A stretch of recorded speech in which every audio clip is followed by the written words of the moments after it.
sometimes we can do everything right. We got this tactic nailed. We have this formula. We have this process all in place, and it still doesn't work.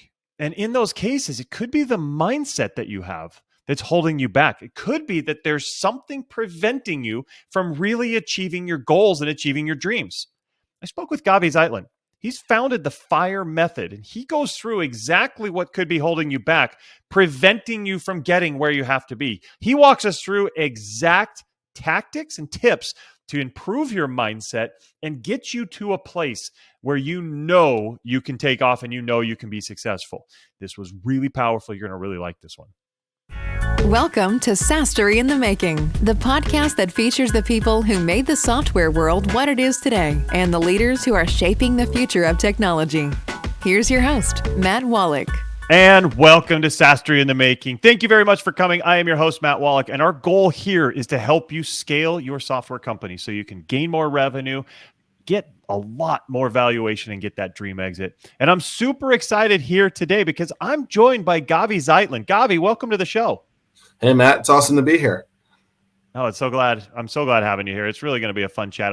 Really been looking forward to this for a while. This is my first podcast taping after the new year. I know you guys who are listening to it, it's several weeks after that, but I have been looking forward to this all holiday break. So Gavi, let's talk about who you are so everybody knows. So Gavi is the co-founder at F.I.R.E Consulting, and Gavi has more than 12 years of experience working with startups, agencies, and Fortune 200 companies on marketing, product, and business development. His rich experience across a variety of industries enabled him to gain a unique perspective on what makes a business succeed or fail. He developed the 3 pillars of the F.I.R.E marketing method. We're going to talk about that here in a bit. I can't wait.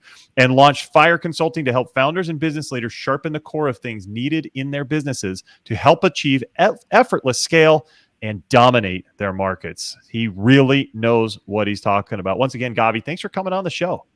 Yeah, this is you nailed it. That's exactly what I like people tell people do is find out where they're struggling, where they're stuck to help them get to the next level. That really just sums it up right there.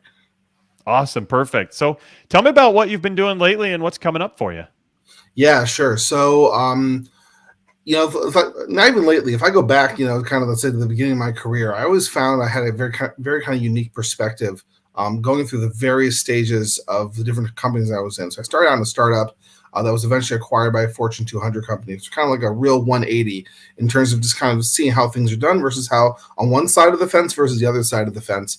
As well as also along the way, just seeing lots of, in that company, other companies as well, successes and failures. And over time, I kind of really noticed a lot of the successes and failures came down to 3 core things, which is what eventually became the F.I.R.E marketing method. F.I.R.E itself, we launched last year as a consulting company. And I've been in a number of startups and businesses during that time, helping them refine and sharpen exactly these 3 pillars to help them achieve success for their growth as well. So I'm really excited to get started for 2023 and helping even more companies just crush it. I love it. That's my goal too. So we're doing the same thing. It's fantastic. I cannot wait to hear about this F.I.R.E marketing method. So what exactly is the F.I.R.E marketing method? I know that's for those of you who are listening, F.I.R.E is all capitalized, F-I-R-E, that F.I.R.E marketing method. And when should leaders use that? For sure. So the F.I.R.E marketing method really comes down to 3 pillars. And the first is really getting your offer in place. And I'll talk a bit more about what that means because most people kind of gloss over the offer. They'll get something and then they'll copy something and then they'll kind of run with it.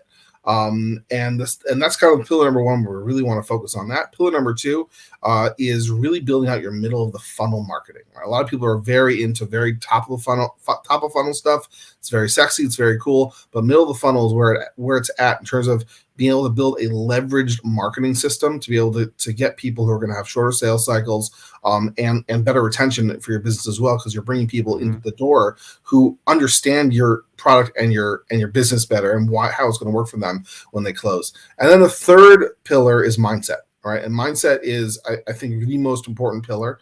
A lot of people will dismiss mindset, but what I have found is that mindset is, if you don't have the right mindset in place, it is literally the difference between success and failure. F.I.R.E as an acronym is actually the breakdown of how you do the offer. right? So originally it started as the F.I.R.E offer method, as we kind of built out and integrated and built out this whole model. And what F.I.R.E stands for, the F in F.I.R.E stands for focused. And that means having a focused niche and a focused problem that you're targeting. As opposed to kind of having a general type of offer, you're very, very clear on exactly who you're talking to and exactly what problem it is that you're solving for them. I is interest, right? This means that you know that the market is actually interested in solving this problem. I had a conversation with someone a few weeks ago, and he told me he was sitting down with his accountant, and the accountant was using a software from the 80s on a computer that was running Microsoft DOS. Oh no! He was like, man, like there are so many better systems you can use. Like it's 2022, like now it's 2023, and the guy's like, this works for me. I don't want to have to change anything in my business right now. This works for me. So having something that someone's actually interested in solving is absolutely key if you're going to be developing something. Mm-hmm. R is results based, right? So one of the things that I talk about when it comes to offers and really any product is that people don't really buy products. They buy solutions to problems, and they have to understand where their current situation is and where the desired situation is. And if you can position your product then as the vehicle to help them get there, and the way to do that is to be able to clearly define the result that they're going to get with your product, right? Mm-hmm. And this can be done with case studies, etc. Like the better your case studies, the better you can market using results. And then the last one, E, is execution. Being able to deliver something that's as sharp as possible to actually deliver that result, and not add on a lot of things. This is actually when it comes to software, this is where actually a lot of all-in-one solutions can actually get a little bit convoluted and kind of trip over themselves a bit. By focusing on that problem, you can charge more. The product is simpler, and the market buys it better because you're able to articulate and show them exactly how they can execute and solve a particular problem using that. So that's kind of the framework for F.I.R.E, as well as also the marketing and the mindset component for things. I love it. All super, very important things, and something that a lot of people are quite missing. And I love how earlier when you talked about the offer, I think a lot of people kind of miss the boat on their offer. What are some of the biggest mistakes you see that leaders are making around their offer? The biggest mistake is not talking to your customer enough, right? Like particularly in an early stage startup, it's not talking to your customer. And then as the company starts to grow, it's not talking or listening to sales calls enough, right? Start listening to what people are actually saying. Like one of the things that happens, particularly as a company grows, just as relevant when it's smaller, right? You have your marketing and your sales team, right? And making sure that they are overlapped as well as possible, and there's a feedback cycle, is absolutely critical, because if marketing is going out there and they're talking and they're saying something, and sales is talking to the customer and they're saying something, and the customer is having an objection, it's never getting addressed in the marketing, right? You're having a recipe where basically you're trying to drive the car forward, but the handbrake's on. You're just not going to go anywhere. You're going to go really, really hard with a lot of energy, and kind of building that kind of feedback loop very early on in the organization, I think is absolutely key. To be able to do that. And the offer really comes down to, again, there's actually a methodology, right? Again, F.I.R.E is one of them, like being able to really articulate, right? Wake up every single morning. Who's my customer? What's the problem I'm solving? Who's the customer? What's the problem I'm solving? Who's the customer? What's the problem I'm solving? Because not only is that going to help your product development, it's going to help general focus in the organization. As the organization grows, one of the things that people really want to have is a sense of mission. Right. Instead of people kind of saying like, oh, I'm a customer service in some SaaS company. It's like, oh my gosh, I help, accountants save, 2 hours of their day from just mundane tasks. Right. So they can be with their families more. Right. Like that's a very, very different type of message and feeling you're going to have both in your product and your marketing, as well as your entire organization as your scale getting really clear on that.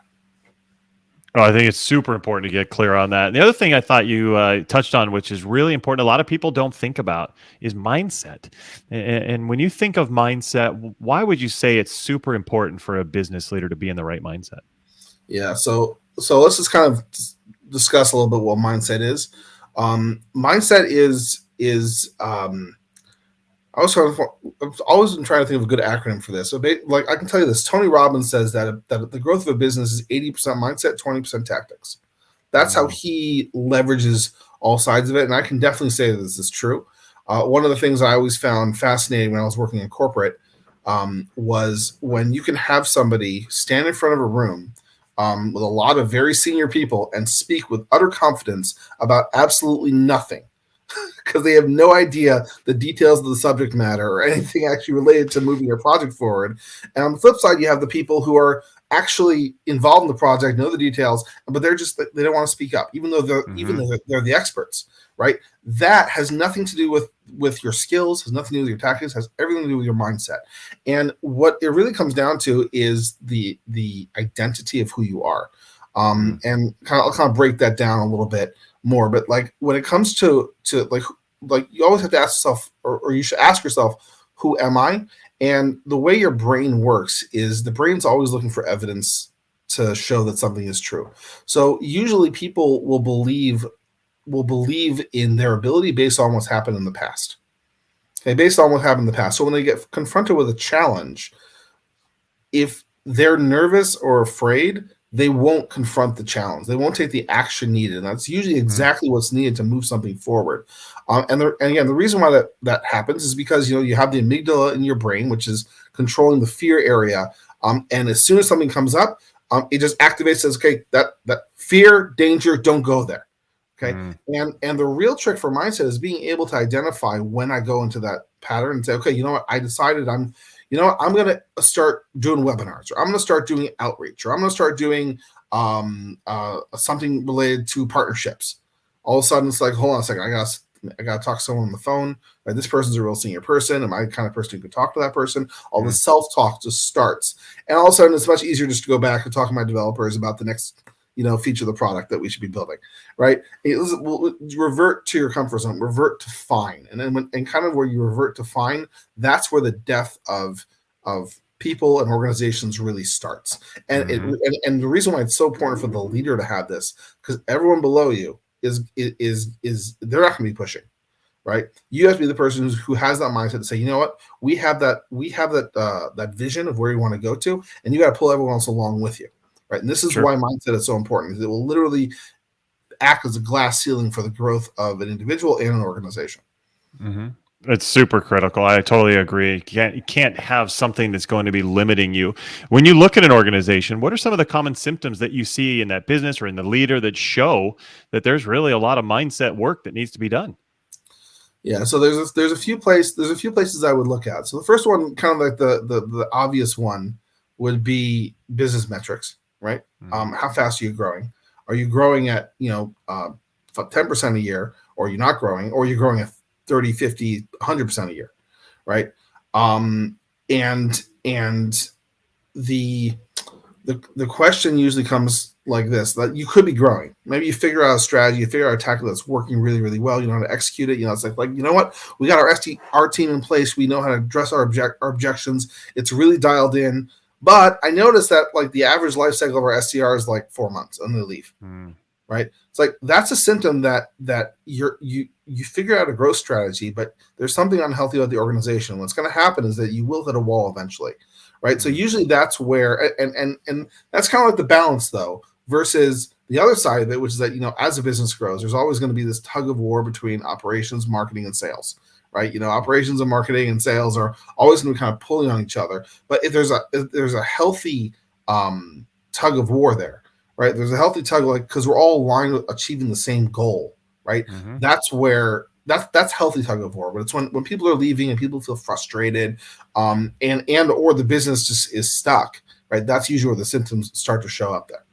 And also, if the founder shows up in the morning and he's like, okay, like we're good, we don't have to push so hard anymore. I can't imagine a lot of your listeners are like that, but that's also a good symptom, which again I've experienced in certain organizations that have plateaued. Oh, that's nasty. I've seen that as well, but I'm hoping that nobody out there is doing that. If you're listening to this show, you're probably wanting to improve, wanting to get better. So I'm glad that you're doing that and taking that action, because once you get to that point where you think you're good, then you pull the take your foot off the gas and you don't quite put as much effort into it. You stop learning, you stop growing. Lots of bad stuff happens. And so try not to ever get to that point. Try not to feel comfortable with where you are. If you want to continue to grow, you've got to be hungry. You've got to continue to get after it in order to make sure that you're still getting things done, still improving the company, still growing, scaling, and getting to your dreams. So I love that, Gavi. Celebrations are good. Oh, yeah. every once in a while they're good, but never be like, okay, I've made it. That's it. I can retire now. So I'm gonna go make my million. It's like I used to always joke. It's like I remember if you go back, let's say like the early days of internet marketing, when people would like market all these like make money online and retire on the beach kind of thing, right? And it's like, well, if you notice the person who's marketing the course, he's not lying on the beach all day, right? This guy has made a ton of money doing all this stuff, but he's just moving, right? Yep. He's like, it's not because he doesn't have the money. It's because it's like, I want to keep moving. Like I got to this level, I want to get to the next level, get to the next level, get to the next level, right? And that's really how you achieve kind of the real peak of human achievement as you're moving forward. And being able to break down again all those usually the limiting beliefs and the mindsets that hold people back is absolutely key to being able to get to that next step. Because if you don't know how to recognize it and the techniques to be able to shift it and change it, like you eventually will hit a ceiling. I know people. I know a guy, actually one of my mentors, one of my mentors in SaaS. He always says that he knows with him in organizations, he can build a business from nothing. And he's like, I know I can get it to about the $1 to $2 million a year mark.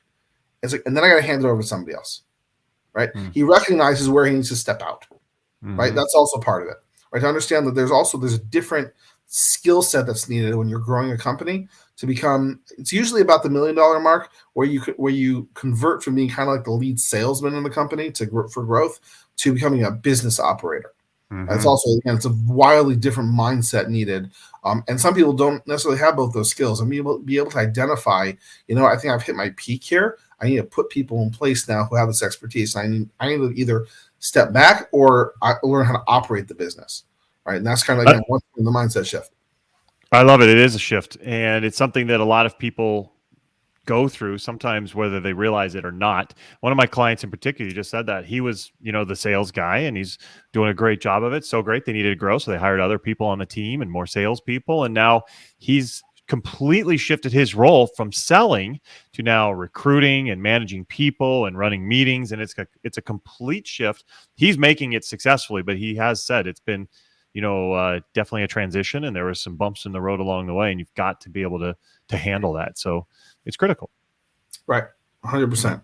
And one of the stories one of my favorite entrepreneurs is Russell Brunson, from ClickFunnels. And he tells a story that he got to this point where he was running the company, I don't know, they were at $150 million a year or something crazy, some huge number.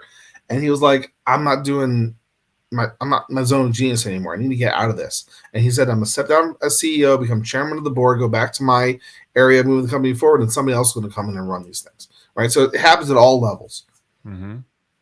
Yeah, it definitely does. And being able to identify that and know that you need to do that is important. So if you're starting a company, it's likely that you're good at leadership from a certain range, and being able to turn it over is sometimes scary, but really important. What I want to ask you in terms of importance, what would you say is more important? Because you talked about mindset. So to you, tactics and strategies or mindset, where do you put that balance? So again, I quoted Tony Robbins before, and I would definitely say that's true. I would add something to what he says, which is, he said 80% of it is mindset. But I think the other thing that people don't talk about so much, which is understanding principles, and not necessarily the latest tactic or strategy. Because if you can really understand the principles, let's say the principles of sales and marketing, right? Let's say the principle of marketing, or I'd say most people think marketing is getting your message out there. Right? That's usually how people, how can we get our message out there? And there's LinkedIn, and there's TikTok, and there's banners in Times Square, and there's this channel, and there's that channel, and there's the principle of marketing is, how do I identify a customer who has a problem that my product solves? How do I get my message to communicate, right, that my problem can solve, and what's the most efficient way for me to communicate that to him so he can take action, right? That's a principle, right? Now you can take that and you maybe experiment with a few different things, and then you find, what?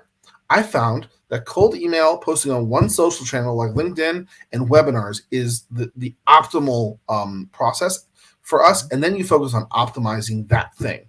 You ignore LinkedIn, you ignore TikTok, you ignore everything else. Not LinkedIn, ignore TikTok, right? That's one of the things you should be focusing on. right? And then you just double down until you're able to maximize the heck out of that channel, right? Most people, again, go wide as opposed to going really, really narrow and deep Yeah, definitely. for their approach. So definitely that approach. I would definitely say it's mindset, because a lot of people they think the more channels I'm on, the better. But really, the more channels you are on, the more you're distracted, the more energy and resources that you're taking away from your team for being able to actually able to get real results. Again, I can just give you a good example that's happened with me. Right, this is when I was working in a SaaS company, and struggling to sell the product. It was a startup, funded startup, and just struggling to sell it. And we'd had this email list of like 10,000 people. And I just started marketing webinars to the email list. The first webinar was a disaster. I think we had like 20 people on the webinar. Nothing moved from it, but I got better. Within a 6-week period, we were getting 150 people on the webinar. 15% of those people were signing up and booking calls with us, so warm calls. And basically those webinars were the result, and here's the product. So they're already coming, they're already seeing the product, and basically the call was kind of like the final details of what they needed to know to implement in their business. Those calls went very quickly, and then 15% of all those calls converted to high ticket sales. Fantastic. Right? Well, again, this is just like a different way of doing it, where most people will look at that and say, listen, usually we have a team of SDRs, and once they get the lead from marketing, the SDR is going to own this bucket of leads, and they're going to develop this until that they become a sale, and we'll have sales meetings, and we'll integrate the best ideas, and that's going to be how we're going to do it, right?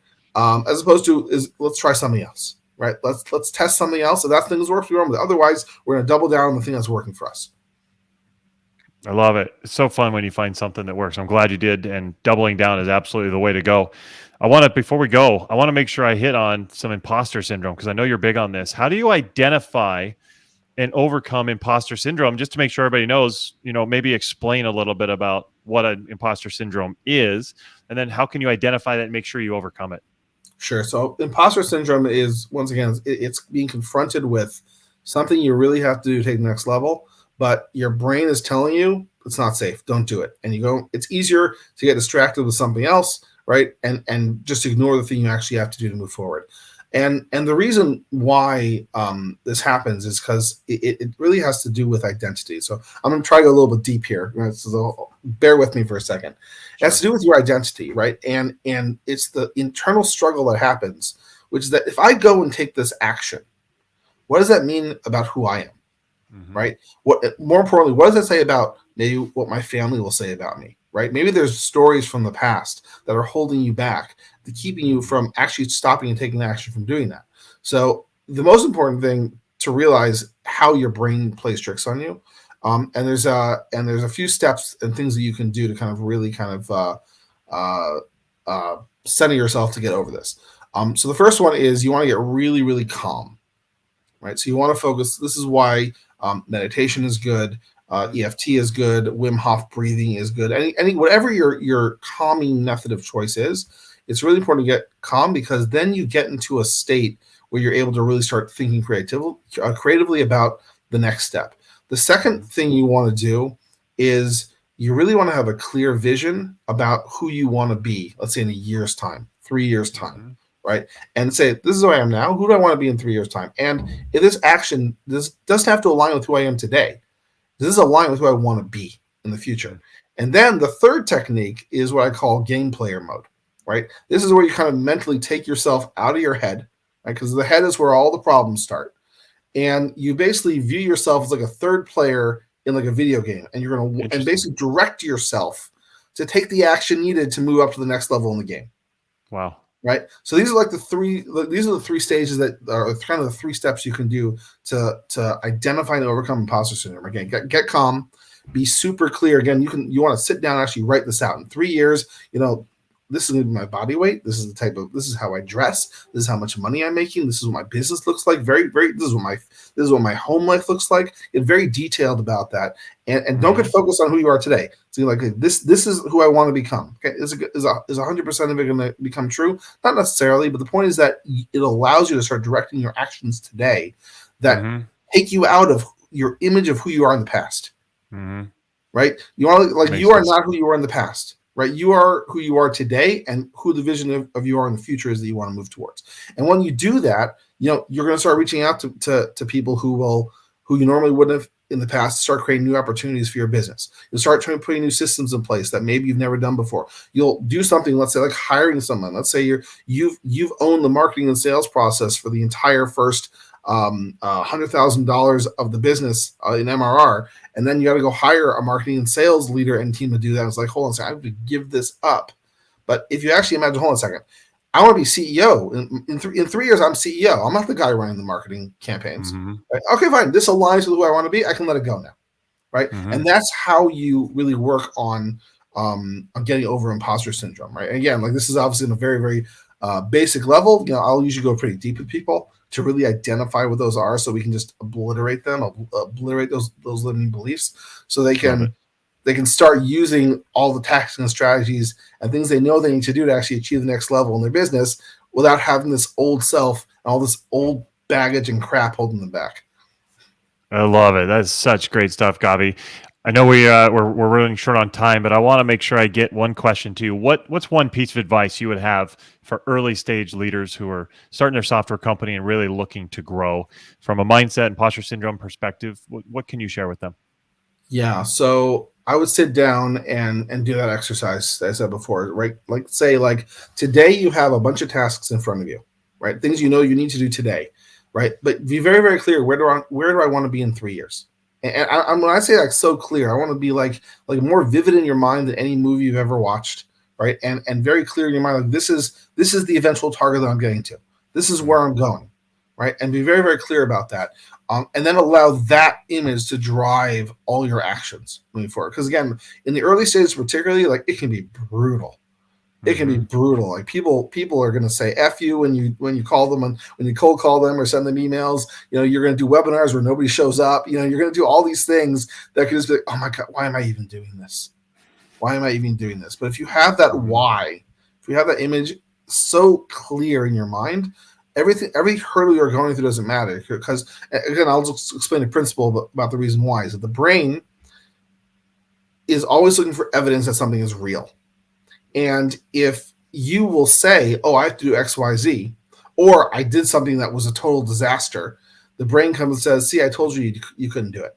I told you couldn't do it, right? Because look, here's the evidence for why you can't do it.